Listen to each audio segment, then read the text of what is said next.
Apakah Roh Yesus tetap ada di surga bersamaan saat Yesus datang ke bumi? Mohon penjelasannya, Pak Esra. Nah, kalau kita bicara tentang Roh Yesus, itu harus jelas Roh Yesus yang mana.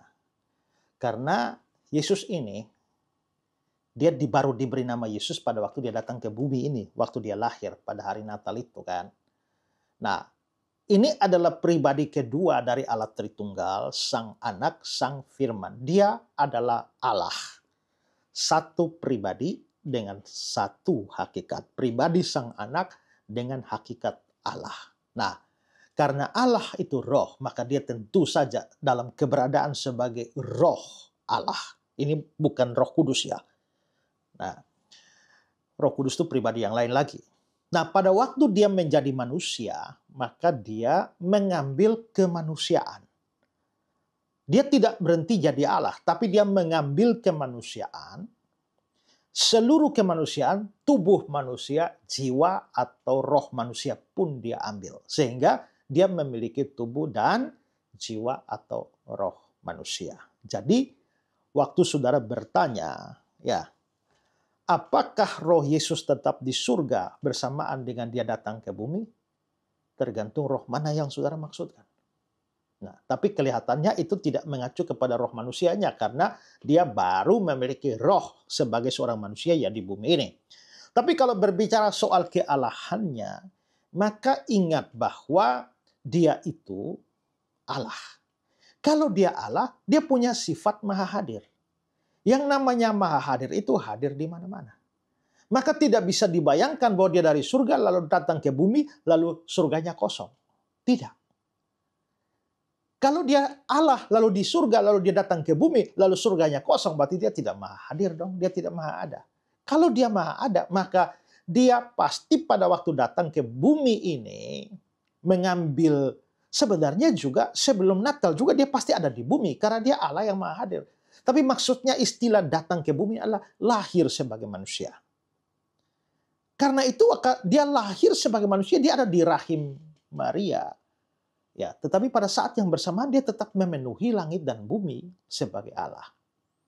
Nah, kalau kita melihat Yohanes pasal 1 ayat yang pertama, itu dibilang bahwa pada mulanya adalah firman, firman bersama-sama dengan Allah, maksudnya Allah di sini Allah Bapa. Dan firman itu adalah Allah, ini hakikat Allah. Jadi sang firman itu bersama dengan Allah Bapa dan dia juga mempunyai hakikat yang sama dengan Bapa, yaitu Allah. Bersama-sama ya. Lalu ayat 14, firman itu telah menjadi manusia dan diam di antara kita. Tadinya dia bersama dengan Allah Bapa. Tapi ayat 14, tadi ayat 1, 14 itu berkata bahwa dia diam di antara kita pada waktu dia jadi manusia. Tetapi kalau kita geser lagi di ayat 18, dikatakan tidak seorang pun yang pernah melihat Allah, tetapi anak tunggal Allah yang ada di pangkuan Bapa. Ayat 1 dia bersama-sama dengan Allah Bapa. Ayat 14 dia ke bumi dan diam di antara kita jadi manusia. Tapi ayat 18 dan dia ada di pangkuan Bapa.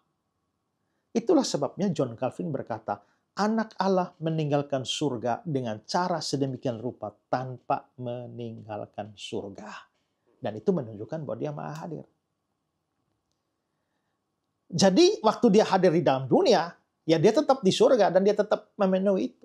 Ada orang Islam berkata, kalau Yesus Allah, lalu waktu dia datang jadi manusia, surganya kosong dong. Jawabnya gampang. Enggak. Ya, karena namanya Allah kan maha hadir. Tidak ada tempat di mana dia tidak ada, di surga dan di bumi ini. Ya. Nah, itu berbeda dengan kemanusiaannya, karena kemanusiaannya tidak maha hadir. Itulah sebabnya waktu dia di dunia ini, ya dia kalau ada di Bethlehem, ya dia tidak ada di Galilea. Dia di Galilea, ya dia tidak ada di Betania. Ya, dia di Betania tidak ada di Yeriko. Karena keterbatasan manusianya. Ya, kalau kita melihat misalnya di dalam Kisah Rasul pasal 3, ayat yang ke-21, dibilang, ini kan Yesus telah naik ke surga kan. Lalu dibilang, Kristus ini harus tinggal di surga sampai waktu pemulihan segala sesuatu. Berarti dia harus tinggal di surga, tidak bisa datang ke bumi ini. Sampai pemulihan segala sesuatu, akhir zaman dulu, baru dia datang. Tapi sementara belum akhir zaman, dia harus tinggal di surga. Berarti dia nggak ada di bumi dong? Ya. Kalau begitu ini bukan bicara kealahannya, kemanusiaannya. Tapi dia juga berkata bahwa di mana 2-3 orang berkumpul dalam namaku, di situ aku ada. Berarti ada 2-3 orang di Surabaya, dia ada 3 orang di Papua, dia ada bersamaan di sana. 2-3 orang ada di Afrika Selatan, ada di Uzbekistan sana. Pada saat yang bersamaan, dia ada bersama-sama. Ini pasti kealahannya. Tidak mungkin kemanusiaannya. Karena kemanusiaannya harus tinggal di surga sampai waktu pemulihan segala sesuatu. Jadi kemanusiaannya memang terbatas. Tapi kealahannya itu tidak dibatasi waktu, tidak dibatasi tempat, jadi dia tetap ada di mana-mana. Jadi waktu dia meninggalkan atau waktu dia datang ke dunia ini, dia datang dengan cara sedemikian rupa, tapi tidak meninggalkan surga.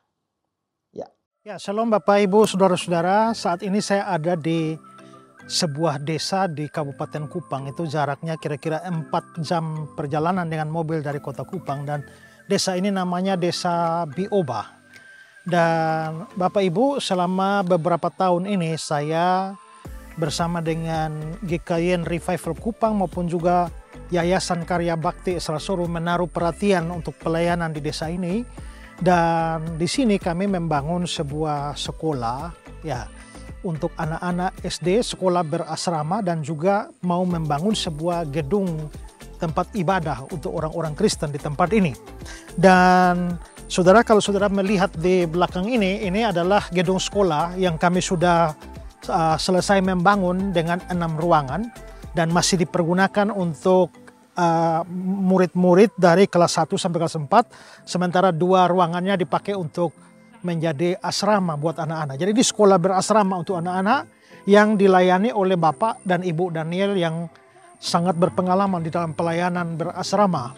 Nah, anak-anak yang menjadi murid-murid di dalam sekolah ini datang dari desa-desa sekitarnya, dan kami berharap bahwa ke depan itu ada menjadi pusat pendidikan Kristen di tempat ini. Sementara itu juga saudara, kami mau berencana membangun satu gedung kebaktian karena jemaat di sini belum mempunyai tempat kebaktian. Kalau saudara lihat, ini sudah ada tiang-tiang yang berdiri, dan kalau saudara lihat tenda biru di sana, itu kami masih beribadah atau masih berbakti setiap hari Minggu di bawah tenda ini, dan menjadi problem besar kalau hujan turun ya. Nah, karena itu kami sudah berencana untuk membangun gedung ini. Mulai minggu ini kita sudah membangun dengan tiang-tiang ini, dan setelah itu tahap berikut akan atap supaya jemaat bisa beribadah di tempat ini ya. Nah, ini kami dari Kupang bersama-sama dengan jemaat di tempat ini, dan pembangunan segera kami percepat karena dalam cuaca hujan semacam ini kasihan kalau jemaat berbakti lalu harus kehujanan.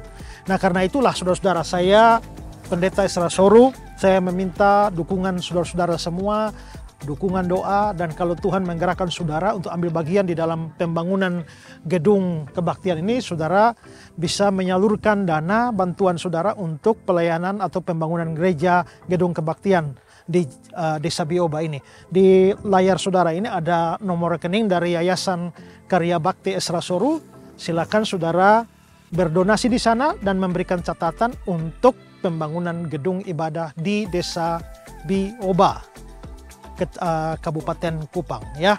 Nah, karena itu mari saya sekali lagi memberikan kesempatan buat kita ya. Mungkin kita punya banyak hal untuk kita dukung dalam pelayanan, tetapi kalau Tuhan memang menggerakkan saudara, mari ambil bagian bersama-sama dengan saya, GKY Revival Kupang, dan Yayasan Karya Bakti Esrasoro.